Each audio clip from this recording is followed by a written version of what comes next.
Bonjour à tous. Bonjour, Bonjour. bien, Bonjour. bienvenue à tous ceux qui nous ont rejoints. Donc, on, on va démarrer. Je suis Patrick Finalteri, je suis président du Lab RC et la vocation du Lab RC, c'est d'apporter des éclairages sur les relations clients et les transformations qui se produisent en ce moment au niveau de la relation client. Alors, pour y voir clair, on a décidé avec notre partenaire Akio de mener une enquête sur cette crise, sur cette période étrange qu'on traverse. Et puis, on a décidé aussi d'organiser le webinaire d'aujourd'hui.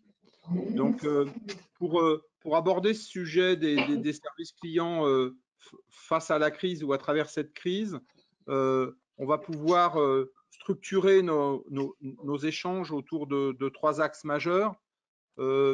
L'organisation, comment l'organisation des services clients a pu être affectée dans cette période.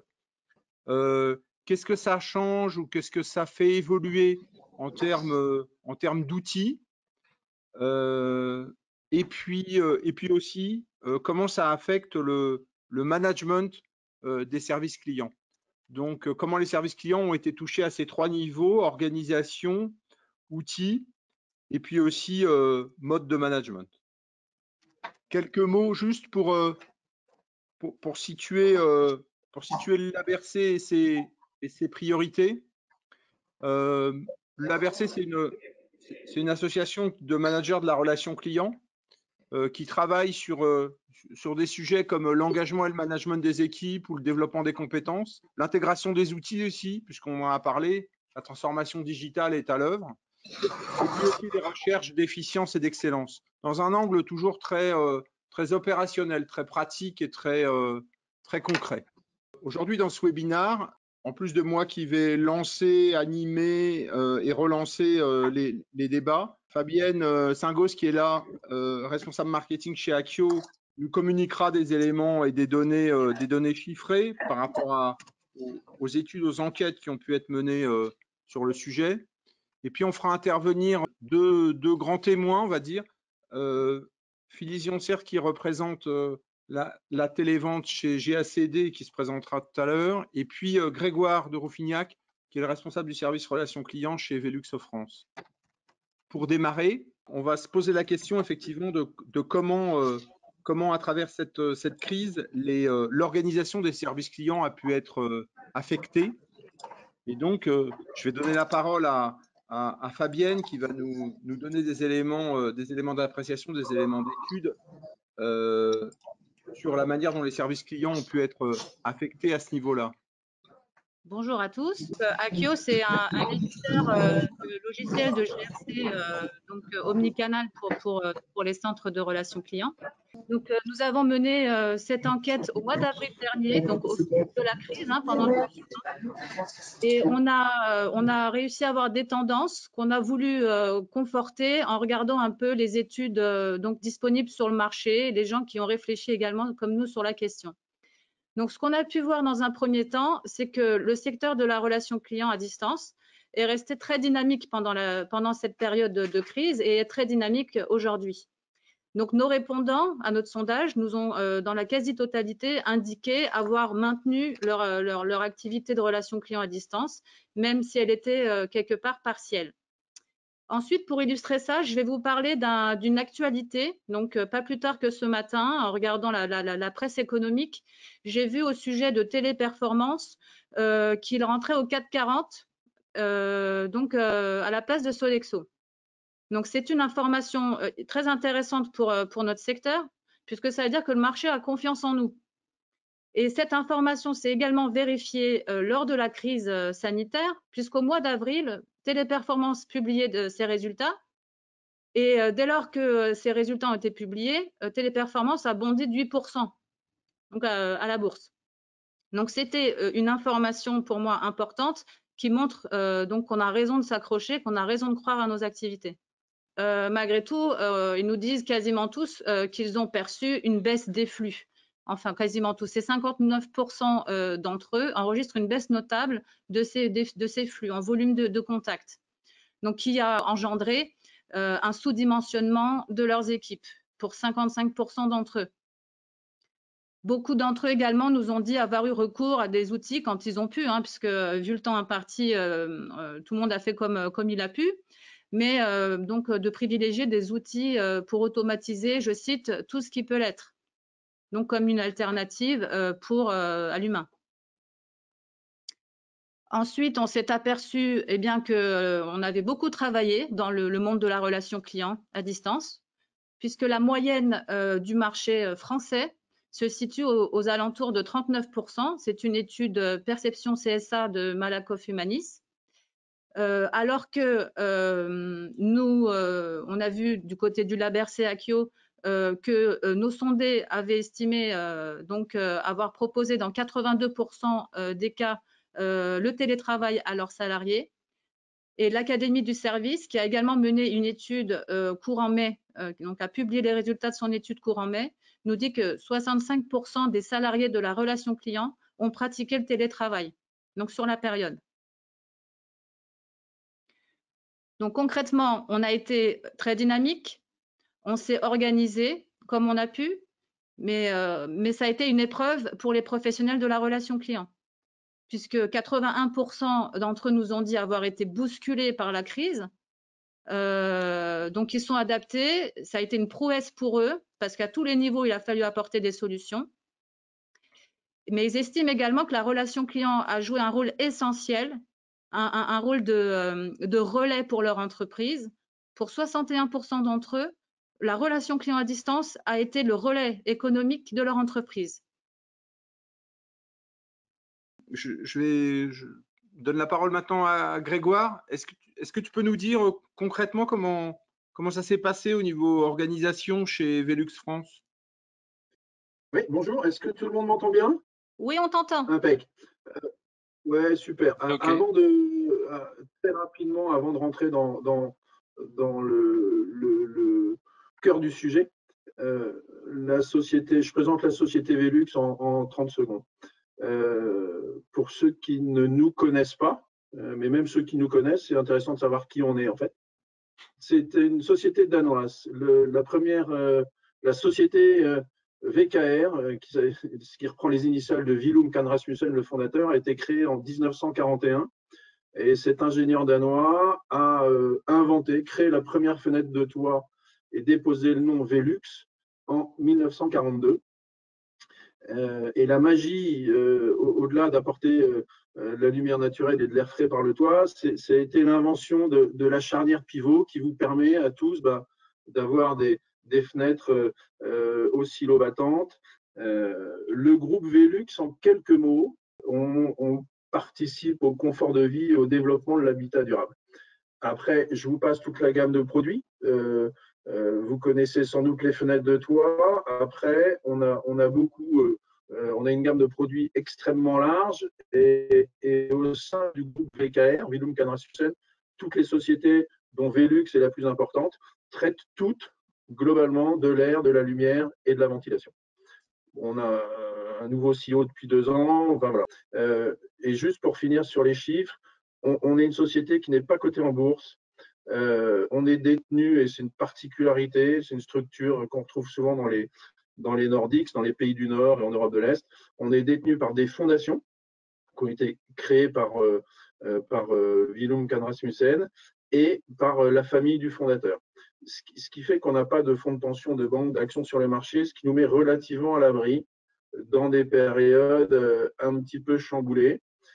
Et puis pour vous donner, finalement, c'est quoi Velux, ça pèse quoi? C'est 3 milliards d'euros de chiffre d'affaires, des bénéfices net profit qui nous positionnent pour pouvoir rester innovants et investir, donc avec des niveaux assez élevés.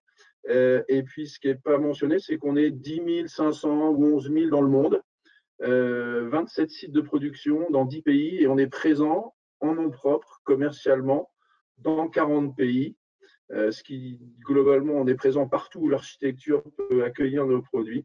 Et en France, on est 1000 personnes, environ 700 dans les sites de production, et il y a 300 personnes dans la société de vente, c'est-à-dire les personnes en charge de commercialiser le produit, dont je fais partie. Grégoire, est-ce que sur la France, du coup, tu peux nous dire comment l'organisation a été impactée? En fait, ça a été assez simple. Le vendredi, entre le jeudi 12 et le vendredi 13, donc la première phase qui était la phase de décision a été très rapide. Après, il y a eu la phase de communication. Tous les managers, le vendredi matin, ont dit à tous leurs collaborateurs, quels qu'ils soient, quel que soit leur métier, ce soir, vous rentrez chez vous et vous allez travailler de chez vous pendant un temps qu'on ne connaît pas, indéterminé, et on vous dira après comment on s'y prendra. Et là, ça ressemblait un peu il y a eu un petit vent de panique, mais on a beaucoup de proximité avec les équipes. Donc, tous ceux qui avaient des laptops, donc des portables, mais aussi ceux qui avaient disque dur, écran, sont repartis chez eux avec le carton rempli des câbles, etc., etc. Et ils se sont reconnectés. On ne s'est pas posé beaucoup de questions parce que de toute manière, cette période à venir était l'objectif pour nous était le premier de faire en sorte de mettre nos collaborateurs à l'abri. Et réellement, le point n'était pas un point c'était un point de santé. Et le second, c'était de faire que très rapidement, et je rejoins les éléments de l'étude, qu'il n'y ait pas de rupture de service pour nos clients parce que assez vite, tous les marchands de matériaux, les grandes surfaces de bricolage, tous les showrooms en tout genre et les installateurs, globalement, le business est redescendu à zéro. Donc, le lien qu'on pouvait établir avec nos clients, la force de vente était mise après en chômage partiel. Le lien était uniquement avec les services aux clients. Ça a été la prise de décision. Après, il a fallu se réorganiser, mais finalement, ça a été assez facile. Et là, coup de chapeau à toutes les équipes, à l'IT, etc. Et je pense qu'on mesure dans ces moments-là l'implication des collaborateurs et toutes les politiques de management de proximité et les soft skills, etc., qui ont beaucoup de rôle. Après, il a fallu se structurer. Donc, c'était la phase pilotage, organisation, management. À la fois au niveau direction, on avait des points tous les jours. On avait des comités de direction tous les 2 jours, extrêmement structurés, formalisés, avec une redescente d'informations aux équipes. Le président qui était arrivé 2 semaines avant le confinement, c'est un nouveau président, donc en plus dans une période un peu spécifique, faisait ce qu'on appelle un broadcast, c'est-à-dire prenait la parole via vidéo quand ça voulait bien marcher, toutes les semaines auprès des équipes pour faire un point business, un point organisation, un point réassurance, un point réponse aux remontées des questions et des interrogations des collaborateurs, parce que pour beaucoup, ils avaient certains, notamment dans les services clients, jamais travaillé de chez eux, en tout cas pas chez Velux. On commençait à parler de chômage partiel, c'est très anxiogène, ça veut dire quoi? C'est quoi mon avenir? Autour de moi, j'ai des histoires qui ne sont pas très drôles. Comment ça se passe avec ma fille? Donc, tous ces points-là, même quand on n'avait pas de réponse, on disait on n'avait pas de réponse et on avançait au fur et à mesure. On a créé au sein du CSE une antenne spéciale Covid avec quelques collaborateurs et managers et membres du CODIR qui ne traitaient que des problèmes, ou en tout cas des sujets, qui étaient d'organisation et RH liés au Covid. Donc il y avait des interlocuteurs dédiés. Et après, on faisait une réévaluation au fur et à mesure. Moi, ce que j'avais demandé à mes managers, c'est d'avoir un point avec leurs équipes tous les jours, régulier.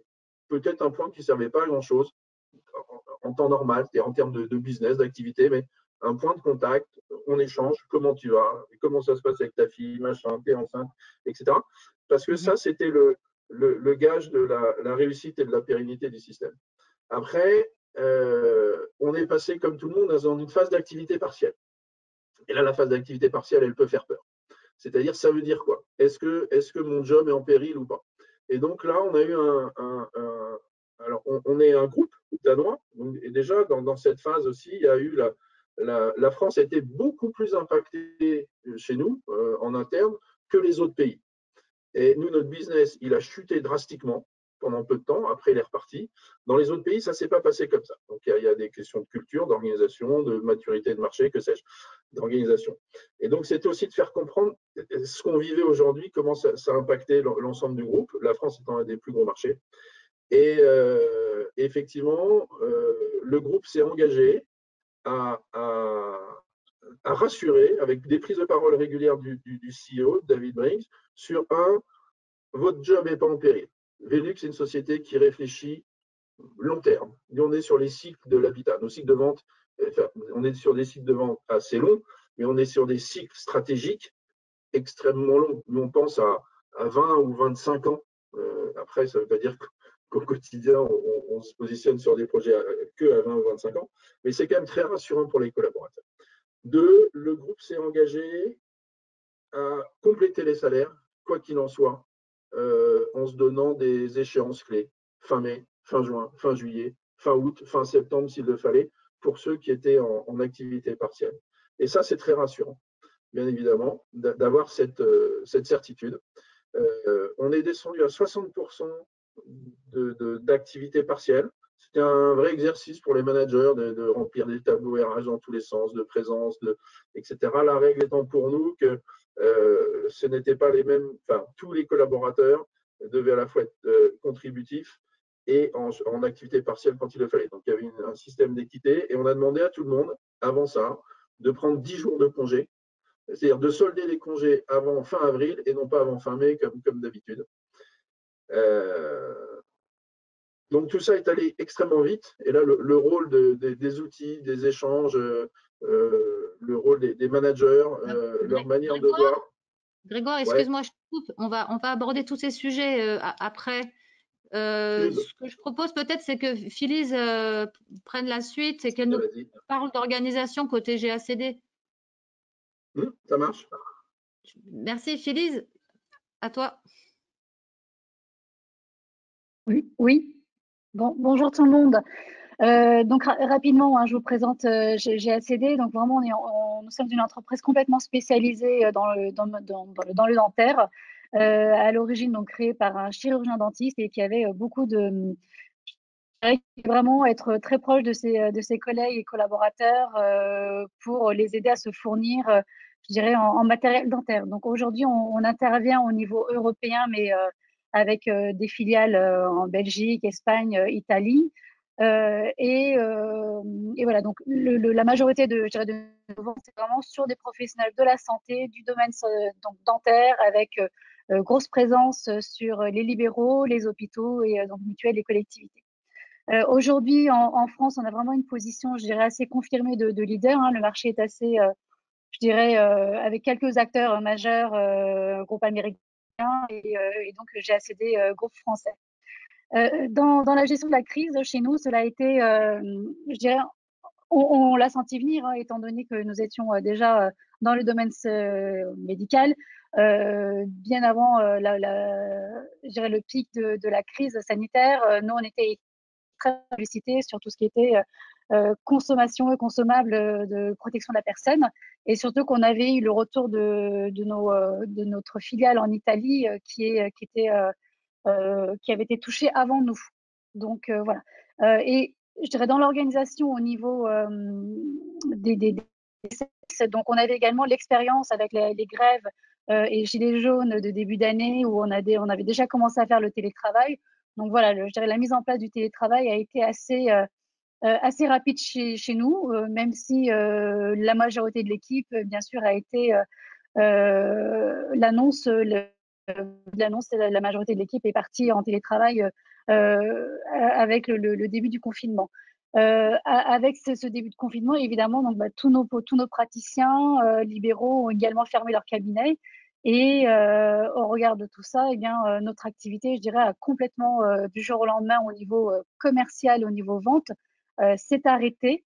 Et c'est le service, je dirais plutôt service client, livraison, logistique qui a été beaucoup plus sollicité dans les jours, les semaines qui ont suivi l'annonce du gouvernement. Au niveau management, on s'est complètement focalisé, organisé déjà de par notre responsabilité de distributeur et de contact avec je dirais les associations, les départements je dirais d'ordre national de dentistes, etc. Donc nous avions accessibilité à des informations en avant par rapport aux médecins et à nos clients. Donc, on a également eu un devoir vraiment de rassurer et de communiquer plus en amont sur la crise et l'accompagnement de cette crise auprès de nos clients B2B et en parallèle donc de nos équipes commerciales, entreprises et collaborateurs. Voilà.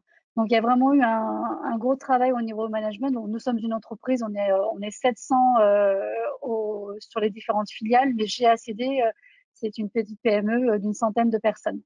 Donc, le staff réduit, mais du coup efficace dans la prise de décision et de la réactivité qu'on pouvait avoir. Et beaucoup, en tout cas, voilà, de double axe de travail sur la communication et interne et externe vis-à-vis de nos clients. Et ce qui est également important, ça a été vraiment des décisions très rapides sur je dirais, une fois que l'annonce, le chômage partiel a été mis en place, et ça pour quasiment à 100%, je dirais, des effectifs, d'anticiper immédiatement une reprise progressive de l'activité qui a eu lieu, je dirais, 1 mois et demi après le confinement. Et il a fallu vraiment un énorme relais, je dirais, RH pour rassurer en interne justement comment ça allait se passer au niveau financier, la perte salaire, le maintien, voilà, tout ça.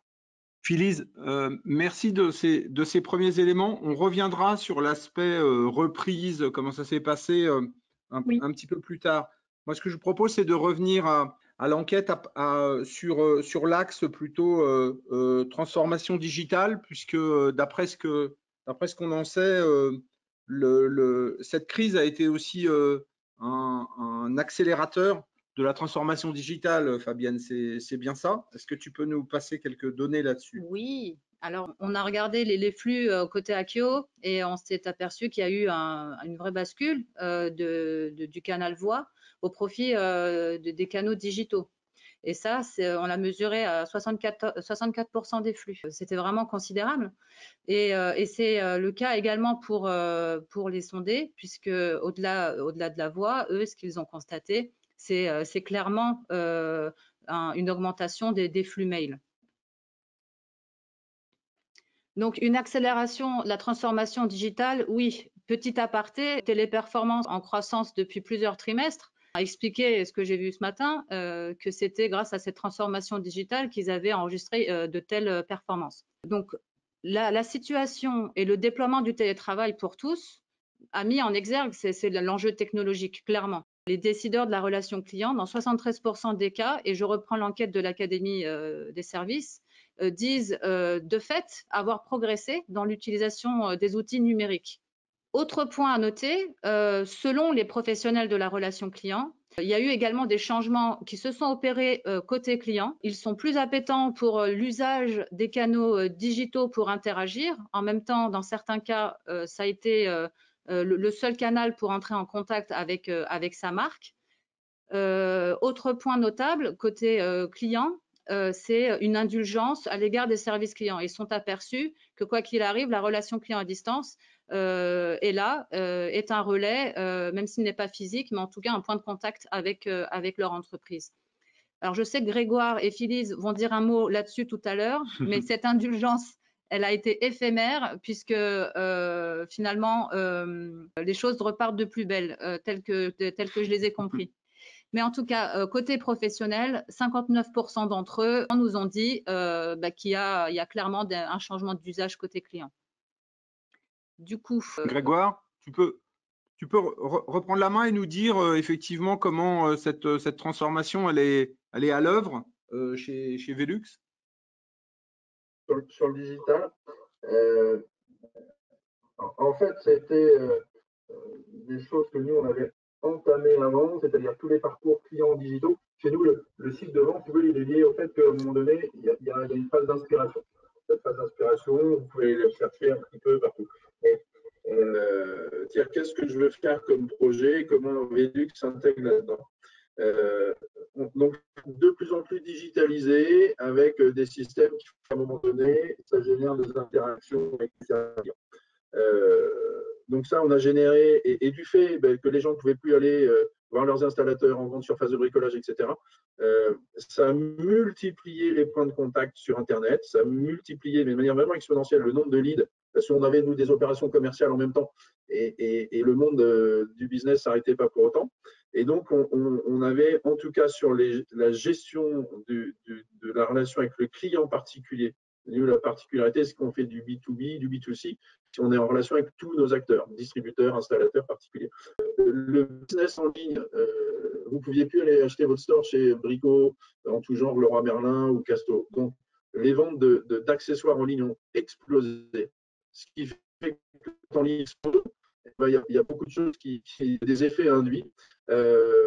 Et sur d'autres aspects digitaux, la vente de pièces détachées a aussi explosé. Donc, tout ce que le client particulier pouvait faire. Après, le digital est dans la relation client, oui, beaucoup d'emails, oui, beaucoup de chats. Et c'est là qu'on voit, mais ça, on le verra peut-être un peu plus tard, qu'on a mis en lumière des failles dans nos dispositifs. On a géré des flux monstrueux, finalement, du fait de problématiques de livraison, du fait de problématiques de suivi, de demande de SAV, etc. Et on n'était pas encore assez armés pour que nos clients puissent, par eux-mêmes, faire le suivi de ces activités. Et donc, finalement, on a géré beaucoup de flux humains sur des demandes. Le terme valeur ajoutée est toujours compliqué à faire, en donner la vérité, mais en tout cas, sur des choses qui nous ont finalement bloqués, handicapés, avec des goulots d'étranglement dans les services. Le business, l'activité est repartie très, très vite. Tant mieux pour nous. Ce que je peux dire maintenant, effectivement, ça nous pousse à réfléchir plus vite sur le chat, le co-browsing, enfin les réseaux sociaux. Et ça, on le fera après. Et Philippe, qu'est-ce que tu peux nous dire justement côté GACD? Alors, nous, côté GACD, il y a eu grosso modo le même phénomène que chez Velux. On a eu une explosion, je dirais, de nos commandes et de la sollicitation sur notre site web.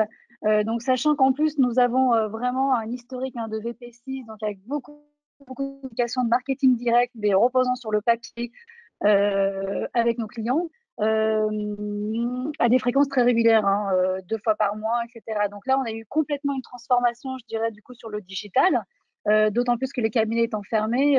Donc voilà, le point d'accessibilité, je dirais, sur la communication passée auprès des praticiens sur la connaissance des marchés, des produits, des conseils donnés par l'ordre des médecins ou des associations sur la gestion de la crise sanitaire.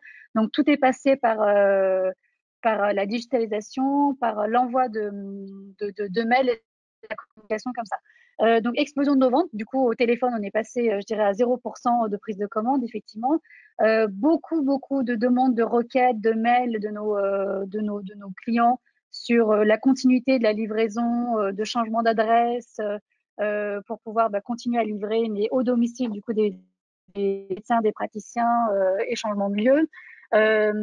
Après, certaines typologies de produits que nous ne pouvions pas du tout livrer au domicile, comme les anesthésiques, etc., on a vraiment une réglementation très, très précise dessus. Donc là, on a dû complètement annuler certaines commandes.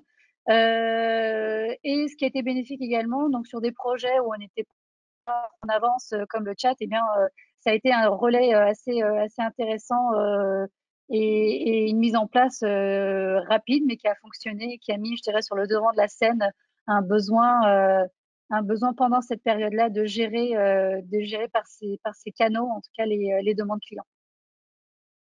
Ok. Merci. Phyllis, on a déjà abordé donc l'aspect organisation et l'aspect outils digitalisation. Puisque tu as la main, est-ce que tu peux continuer sur les conséquences en termes de gestion humaine, de management et tout ça?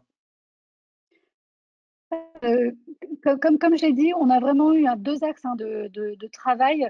Au niveau RH, accompagnement, je dirais, il y a eu l'accompagnement auprès de nos clients, parce qu'on avait beaucoup de personnes stressées, angoissées, pas de visibilité sur l'avenir et de leur reprise d'activité sans les dispositifs, les moyens qu'ils pouvaient avoir pour assurer leur sécurité et la sécurité des patients. Donc, il y a vraiment eu ce relais de notre part auprès d'eux. Et également en interne, bien sûr, les collaborateurs dans comment nous allions les assurer, les dispositions que nous prenions vis-à-vis également de nos clients. Il fallait que vraiment on soit complètement transparent vis-à-vis d'eux. Donc on a mis, et ça c'est vraiment une chose importante pour nous, on a mis en place une cellule psychologique qui était au préalable dédiée, je dirais, pour les praticiens, les médecins. On a un partenariat avec, je dirais, une association de psychologues, puisqu'il y a beaucoup de burn-out chez les dentistes qui sont très isolés et seuls, je dirais, au quotidien dans leur travail. Et donc, on a ouvert, je dirais, cette cellule psychologique à nos effectifs pour accompagner les collaborateurs à bien gérer et à s'organiser, je dirais, au quotidien entre les enfants d'un côté, le travail et plus le stress psychologique qu'eux-mêmes pouvaient avoir. Voilà, donc ça a été vraiment un des premiers leviers. On s'est également fait accompagner par un cabinet conseil en gestion de crise. Et ça a été important également d'être présent et avoir le bon message en fonction des profils psychologiques qu'on pouvait rencontrer auprès de nos clients. Voilà. Et il y a eu également, je dirais, une préparation avec nos juristes pour accompagner, je dirais, justement nos clients libéraux sur l'information sur leurs droits via notre site web, mais également sur les droits qu'ils pouvaient avoir pour réclamer au niveau de leurs assurances des dédommagements sur leur activité, leur perte de revenus, etc. D'accord. Voilà. Merci. Donc, une prise en compte assez large des aspects humains. Si on revient à Velux, Grégoire, qu'est-ce que tu peux préciser sur ces aspects-là de management, de gestion humaine? Ce que j'avais dit tout à l'heure, effectivement, un peu vite en introduction, c'est que le premier focus était le collaborateur et sa santé. Et quand je parle de sa santé, c'est bien sûr sa santé physique face au Covid, mais aussi sa santé psychologique, mentale, même si les mots sont un peu forts. Donc le maître mot, le mot d'ordre auprès des managers, c'était assurez-vous d'abord que les conditions de travail sont raisonnables. Assumez le fait qu'à situation exceptionnelle, changement de paradigme, c'est-à-dire oui, on peut parler de productivité, oui, on peut parler de résultats, oui, on peut parler de taux de présence, mais en fait, le vrai truc pour que ça marche, c'est que il faut que je me soucie d'abord de mon collaborateur. Est-ce que tu vas bien? Ah, j'entends ta fille derrière. C'est des détails idiots, hein, mais moi, j'ai beaucoup de collaborateurs qui se sont mis une pression très forte pour continuer à mériter un niveau de confiance élevé et prouver qu'ils sont capables d'un paquet de trucs, etc. Moi, quand j'organisais moi aussi des réunions avec mes managers, mais aussi avec leurs collaborateurs, les équipes, j'adorais entendre un gamin derrière parce que ça permettait de dire tiens, super, comment ça se passe, comment il s'appelle, quel âge il a. Et toute cette notion-là, finalement, je me rends compte qu'il y a beaucoup de managers qui sont pas si à l'aise que ça dans cet exercice de dire j'oublie un peu mes objectifs business et je me fixe d'autres objectifs qui sont de proximité et de rassurance. Tu n'es pas dispo, tu avais prévu de participer à un point à 10 heures, tu n'es pas dispo parce que tes enfants, parce que ci, parce que ça, ok, c'est pas très grave. Essaye de t'organiser quand même. Tu veux décaler tes horaires? Ok, décale tes horaires. Et ça, on a assumé et ça a été décliné par des messages jusqu'au niveau de la présidence France. Et dire, on assume le fait que votre quotidien, il faut qu'on le rende le plus confortable possible et que la pression sur le business, après, elle est revenue un peu aussi parce qu'il faut faire une bonne balance. Mais après, on a mis en place un paquet d'outils d'assistance, de suivi. Mais je pense que ce qui était important, c'était de donner la vision aux collaborateurs du fait que la priorité, c'est lui. Et effectivement, derrière, la continuité de service aux clients. Mais l'un n'allait pas sans l'autre. C'est évident. D'accord. Donc, changement de paradigme pour les managers. Dis, je t'appelle, je te dérange ou pas. En rien, on est moins dans cette logique-là. C'est je t'appelle et tu me prends. Est-ce que je te dérange? Bon. Mais, merci Grégoire de ce panorama complet aussi au niveau de la prise en charge et de la gestion humaine de cette crise. On a vu donc nos nos trois axes pour débriefer à travers cette crise. L'aspect organisation, l'aspect outils, on vient de voir l'aspect management. Maintenant, on va avancer. Maintenant que la crise, le gros de la crise est passé, on va dire quelques mots de la reprise et comment elle se dessine. Donc, je vais redonner la parole à Fabienne quelques instants sur comment elle voit les choses à travers ce qu'elle a pu observer. Oui. Alors déjà, si on revient sur quelques chiffres de notre enquête, on voit que les professionnels de la relation client pensent que, étant donné, on a vu avant qu'ils ont été un relais économique dans ce contexte de crise, ils pensent que la perception de leur direction générale va changer. Et c'est pour 40% d'entre eux, donc la direction générale de leur entreprise portera un autre regard sur le métier de la relation client. Et ce qu'on peut également voir, c'est que du coup, c'était certes un challenge, mais en tout cas, 73% d'entre eux pensent, donc des sondés pensent qu'ils ont joué un rôle déterminant, donc ils vont tenter de valoriser ce qu'ils ont fait auprès de leur direction générale. Donc ensuite, en synthèse de notre étude, on a pu dégager 3 comportements types de service client. Le premier se veut plus humain. Donc, on a dressé cette typologie, on va dire, à partir des nombreux verbatims qu'on a pu recueillir dans le cadre de notre enquête. Et on s'est aperçu que donc, le premier type, le service humain, privilégie sans surprise le canal téléphone dans un contexte compliqué comme celui qu'on vient de traverser, qu'il privilégie la chaleur, donc la proximité, le contact, on prend le temps de discuter avec son client, que du coup la satisfaction client serait selon eux le KPI à mettre en avant, en particulier dans ce contexte. Et enfin, j'ai repris une petite citation d'un sondé, d'un répondant qui nous dit « La relation client à distance permet de renforcer le lien entre la marque et ses clients, même dans une période aussi difficile. » Donc voilà, pour illustrer un petit peu ce premier profil qu'on vient de dresser. Le second va aller à l'essentiel. Donc, je l'ai appelé service essentiel. Et du coup, lui, il veut être efficace. Et pour ça, donc, il va privilégier le canal email ou le chat. Donc, il va aller vers l'asynchrone ou alors on a même vu des chats également avec un usage un peu détourné vers l'asynchrone également. Donc, un chat asynchrone, c'est un chat où le client admet qu'il aura une réponse le lendemain, voire 48 heures après. Donc, si on devait donner un nom à ce service, ça serait l'efficacité. Et en termes de KPI, on irait volontiers vers le once and done. Donc, la petite citation pour l'illustrer, c'est l'email nous laisse plus de flexibilité en termes de planification des ressources et le chat nous apporte une très bonne productivité. Et enfin, le troisième, c'est le service déporté. Donc, on l'a un peu évoqué un petit peu plus haut. Donc, c'est privilégier tout ce qui permet d'automatiser. Donc, en l'occurrence, s'il était un canal, il serait le chatbot. Le nom, ça serait l'automatisation. La devise, donc plus qu'un KPI, c'est le best service is no service. On y revient. Et en termes de citation, donc la montée en puissance des services digitaux permettra d'autonomiser le client. Du coup, au regard de tout ça, Patrick. C'est plutôt, je vais redonner la parole à Grégoire et à Phyllis. Qu'est-ce qu'on peut dire de la reprise? Qu'est-ce qu'on tire comme enseignement de cette crise qu'on a traversée? Grégoire, si tu veux reprendre la parole maintenant. Oui, je pense qu'il y a 2 points. Je suis tout à fait aligné, et tant mieux avec les résultats de l'étude.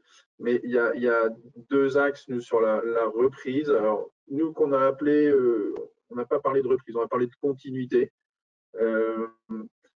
C'est la reprise retour sur site. Ça, c'est le premier point. Donc, travailler les sécurités, on a mis en place un plan de communication, on commence crescendo, on planifie les retours pour donner envie aussi à ceux qui qui préféraient peut-être rester à la maison par crainte dans un premier temps, mais aussi peut-être par envie personnelle, qu'à un moment donné, le retour, il existera. Et on réfléchira, nous, plus tard. On a parqué, on a mis de côté les points, qu'est-ce qui changera dans l'organisation du travail, etc.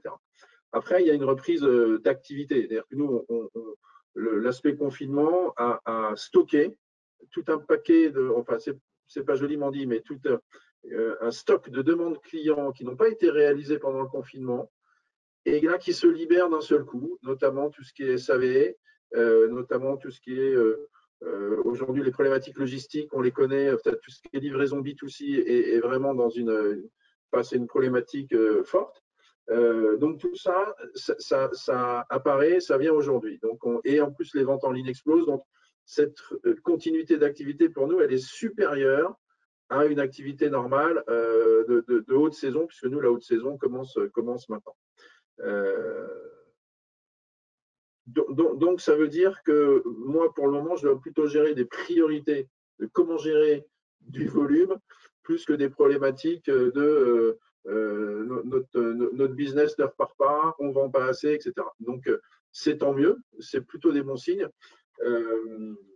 Après, on va étaler les retours sur site. Notre siège en France est basé à Morangis, dans l'Essonne, coincé entre Ichy, Mazarin et Savigny, pour ceux qui connaissent. Et tout ça, ça va s'étaler. On fait en sorte qu'au moins chaque collaborateur soit revenu une fois sur site avant mi-juillet. Et puis, ça se calera jusqu'à fin septembre à peu près. Merci. Et Phyllis, du coup, tu peux nous donner quelques précisions sur quelques éléments de reprise? Phyllis, excuse-moi, j'ai juste une petite question pour Grégoire. On a parlé des clients plus compréhensifs et du coup, avec cette continuité de la reprise, puisqu'on a eu une remarque sur le chat, je vais vous le dire, nous constatons une augmentation significative des clients agressifs, insultants, de Guillaume Benoît. Oui, je suis assez d'accord, c'est-à-dire que le comportement du client, si je le dis comme ça, c'est pas très bien, mais le comportement du client français, d'une manière générale, c'est-à-dire que la phase de compréhension, elle a été extrêmement forte et touchante, et ça c'est vrai. Maintenant, il y a une exigence. Il y a un client, quand on est, en tout cas nous, fait partie d'idées ou à un moment donné, dans notre vision, elle finit par être perçue comme les meilleurs aux yeux de nos clients, et ben, ils nous le font bien comprendre. Nous, on touche à la maison, au toit. Donc, c'est des choses qui psychologiquement sont je dirais, importantes, anxiogènes. Et puis, finalement, ça met quoi en lumière? Ça met le fait que, et une de nos petites failles quand même, c'est la capacité à tenir nos clients informés de on est là, on est dans une situation exceptionnelle, on ne peut peut-être pas vous servir aussi bien que vous le souhaitez, etc. etc. Et ça, là-dessus, c'est un point de progrès pour nous en situation de crise, c'est finalement la communication aux clients, tout simplement, l'information. Merci. Phyllis, sur cette reprise et sur cette gestion des fois des clients qui peuvent devenir plus agressifs? Tout à fait. Alors, nous, on s'est pris ça de plein fouet, hein, l'agressivité des clients, marché médical, de la santé, avec beaucoup de, je dirais, d'incertitudes dans la communication du gouvernement pour accompagner, je dirais, ce secteur-là dans la gestion de la crise. Donc, effectivement, oui, on a eu beaucoup de propos véhéments de nos médecins qui se sentaient également abandonnés par nous. Mais bon, voilà, il a fallu vraiment rester très zen, leur expliquer notre parti pris. Également, donc, on est vraiment dans un secteur très concurrentiel et la concurrence, malheureusement, ont pris une autre, je dirais, d'autres décisions de communiquer sur cette crise en promettant qu'ils avaient des stocks ou en enregistrant etc. Donc ça, c'est vraiment pas le parti pris que nous on a choisi de prendre parce que on n'était pas assuré sur les livraisons, les sources d'approvisionnement, il a fallu qu'on en trouve de nouvelles. Donc on voulait être complètement transparent vis-à-vis de nos clients et de pas leur mentir et uniquement de passer en commande ce que nous avions en stock. Donc effectivement, ils comprennent que la concurrence n'avait pas également tenu la promesse parce qu'on vivait la même chose, hein. Ils avaient les mêmes difficultés que nous en termes de sources d'approvisionnement et même d'augmentation de tarifs. Sauf que du coup, dans les premiers temps, ils se sont dit, mais pourquoi eux, ils ont et vous, vous n'avez pas vous, des incapables, des incompétents, enfin voilà. Et on a également senti une énorme présence, je dirais, de notre cible de clients sur les réseaux sociaux. Parce qu'ils avaient le temps et parce que ils étaient en recherche d'informations et de renseignements et ils se sont également rendus compte que ils pouvaient interagir avec d'autres personnes, des confrères et on l'a vraiment senti sur cette communauté-là, hein, oui, très présente. Donc oui. Sur la reprise, tu peux nous dire comment ça s'est passé depuis un mois environ? Voilà. Ouais. Sur la reprise, donc nous, on a repris dès l'annonce du déconfinement. Je pense qu'à partir de mi-avril, là, nous, on a dû se réorganiser, je dirais, au niveau commercial, puisque du coup, on avait tous nos clients qui nous rappelaient pour pouvoir être prêts lors de la reprise officielle du 11 mai. Donc là, effectivement, on a passé progressivement les équipes qui étaient en télétravail en activité immédiate. Donc, il a fallu jongler sur une reprise partielle d'activité progressive, de 50% à arriver jusqu'à 100% des effectifs et du temps de travail. On a eu donc une explosion de la demande. On s'est réorganisé avec des équipes sur le mode de volontariat, bienveillance par rapport au contexte dans lequel ils étaient également installés avec les enfants et la gestion du télétravail en parallèle. Donc voilà, on les a vraiment accompagnés là-dessus. Beaucoup de souplesse de notre part également et également beaucoup de communication. Voilà, la majorité de nos équipes sont en télétravail. On fait notre maximum, mais vous avez également d'autres sources pour nous joindre, nous contacter, des plages horaires plus étendues, un canal de communication pour nous joindre, pour passer vos commandes. Voilà, beaucoup de propositions et de services à ce niveau-là.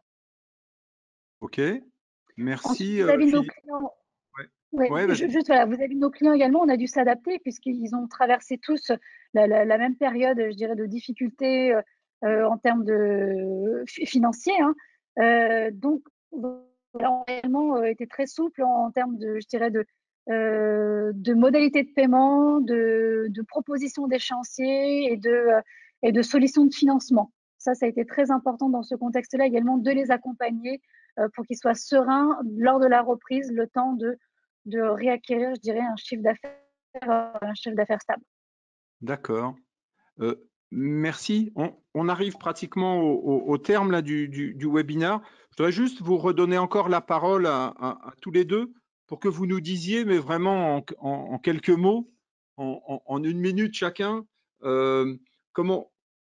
quelle visibilité vous avez, comment vous voyez que se dessine un peu le monde de demain, puisque c'est ça dont il est question en ce moment. Oui. Le monde d'après, il sera forcément, il intégrera des réflexions sur l'organisation du temps de travail, sans doute plus de télétravail. On voit que les services clients peuvent travailler à distance. Donc ça, on l'intégrera pour se préparer à ce type de crise, mais qui peuvent être aussi liés à des phénomènes météo, de neige, etc. On va passer tous les collaborateurs lors du prochain renouvellement d'ici fin d'année renouvellement du parc de PC, tous les collaborateurs en laptop, en portable. Donc voilà, ça c'est des décisions qui sont d'ores et déjà prises.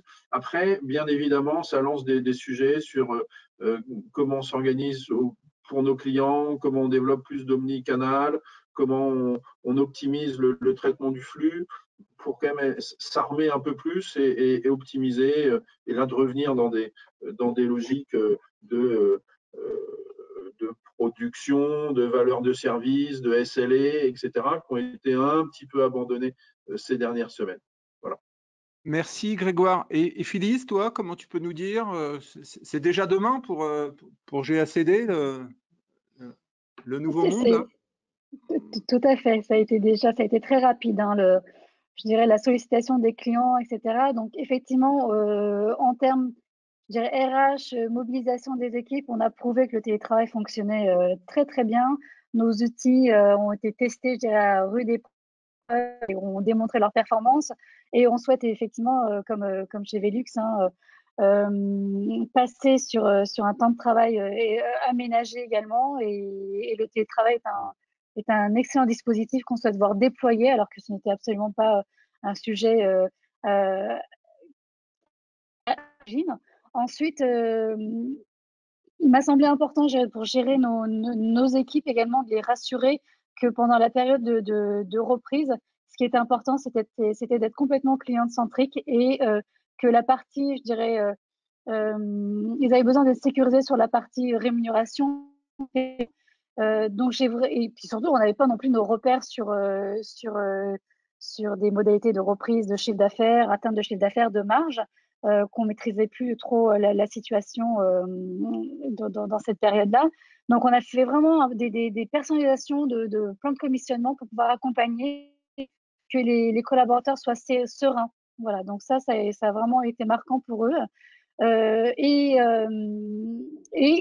on a eu également, donc, cette crise nous a donné des opportunités, je dirais, d'ouverture de nouveaux marchés, puisque des fabricants qui étaient sur un modèle économique complètement focus sur le vin, ne pouvant plus se déplacer en présentiel et physique chez les praticiens, bien nous, on pense les accompagner par des partenariats, donc en augmentation d'effectifs chez nous, pour pouvoir plus proposer des solutions que nous n'avons pas, ou donc en extension, ou alors en action directe, je dirais, de vente sur certains produits. Donc voilà, il y a eu des opportunités de marché, en tout cas, que nous allons saisir. Merci Phyllis. Il nous reste 2 minutes, donc ça va être le temps de répondre aux 2 dernières questions qui sont arrivées sur le chat. Mais s'il y a d'autres questions encore, n'hésitez pas. Hein. Oui, bien sûr. Donc, j'ai une question de Guillaume. Est-ce que vos clients estiment que le Covid-19 est terminé, vu l'exigence constatée de nos clients, délai de livraison allongé, par exemple? Donc, voilà. Est-ce que c'est derrière tout ça, derrière nous? Grégoire ou Phyllis? Assez rapidement, non. Enfin, je ne sais pas très bien comment répondre, honnêtement. Je pense que oui, ils considèrent que Covid n'est pas terminé, parce que de toute manière, par la force des choses, ils en subissent les conséquences. Maintenant, je crois qu'on va très vite revenir sur des priorités très, très, très business. Et quand on est sur des priorités très, très, très business, je pense qu'on va considérer que Covid-19 est terminé, qu'on va certainement y intégrer quelques paramètres maintenant qui seront figés. Mais nos distributeurs, nos clients B2B professionnels, ouais, eux, ils considèrent que c'est fini, ils sont au moins aussi exigeants qu'avant, si ce n'est plus. D'accord, merci. Une deuxième question. Ouais, ou alors Phyllis, peut-être, dans la continuité rapidement de cette question. Alors, de mon point de vue, quand on parle, est-ce que le Covid est terminé, d'un point de vue, je dirais, sanitaire et d'accompagnement et de discours et de position qu'on doit avoir, nous, auprès de nos clients, dans la sécurité du patient et du praticien, non, on maintient notre position qui est le Covid est là et on doit se protéger, et donc les personnes doivent s'équiper en protection de la personne. Ça, c'est vraiment un point sur lequel on communique, et c'est une position ferme que nous maintenons. Et effectivement, on ressent un relâchement de nos clients, et nous, on tient une position ferme à ce niveau-là. On a un devoir, je dirais, moral et civique de relayer le message sanitaire qui est déployé au niveau national. Donc vraiment, on maintient notre position, et on est avant tout distributeur et fournisseur, je dirais, de matériel pour répondre à cette crise-là, et nous en avons, et on pousse vraiment à ce que les personnes prennent complètement, je dirais, cette question au sérieux, et de ne pas relâcher l'attention. Donc voilà, les délais de livraison aujourd'hui, nous, tout est revenu à la normale. Je dirais après un mois où on avait stoppé nos retours, nos livraisons qui avaient été un peu plus compliquées. Aujourd'hui, non, tout est revenu à la normale, et on est dans une exigence, on est dans la promesse client de délai de livraison qui est aujourd'hui maintenue. Ok, merci Phyllis. On a une dernière question, donc oui, Fabienne, je t'en prie. Donc j'ai une question de Jacques Pio. Bonjour Jacques. Jacques est le président du club client Bonjour Akio. Fabienne. Donc, la question de Jacques, quelle place donner à l'humain pour augmenter la digitalisation en accompagnant les clients? Phyllis, tu souhaites commencer? Alors, la digitalisation ne supprimera pas l'humain, mais ça lui apportera, l'humain aura plus de valeur ajoutée, je dirais dans ce contexte-là, d'accompagnement, de conseils, de prise de hauteur et de recul. C'est là que nous, on a un accompagnement également à faire pour élever nos équipes justement en accompagnement de la digitalisation. Grégoire? Ça a répondu à la question. Mais, et ça va dans le même sens, c'est-à-dire que l'humain, nous la digitalisation, on l'entend, c'est pas tant l'outil, c'est les parcours clients digitaux, donc en ligne. Et effectivement, à un moment donné, on va dissocier le fait que le client peut avancer tout seul du point A au point B au point C, etc., comme on le souhaite sur certains types de parcours, certains types de demandes. En revanche, à un certain moment, on va générer des interactions, des touch points, comme on appelle ça en interne, où là, l'humain, on va le faire intervenir, quel que soit le canal, de manière très ciblée sur des demandes très ciblées. Merci. Merci. S'il n'y a plus de questions, là, on arrive vraiment au terme de notre webinaire. Donc, moi, je vais remercier tout d'abord nos grands témoins là, et puis Fabienne qui était là aussi pour lancer les sujets à travers les résultats d'études. On va remercier aussi Akio qui nous a accueillis et qui nous a offert son support pour l'organisation de ce webinaire. Le webinaire, il va être disponible en replay. Je regarde Fabienne en même temps. C'est vrai. Donc, le webinaire est disponible en replay, de même que les résultats complets de l'étude, pour ceux qui ne l'ont pas encore téléchargé, sont disponibles donc sur le site web akio.com.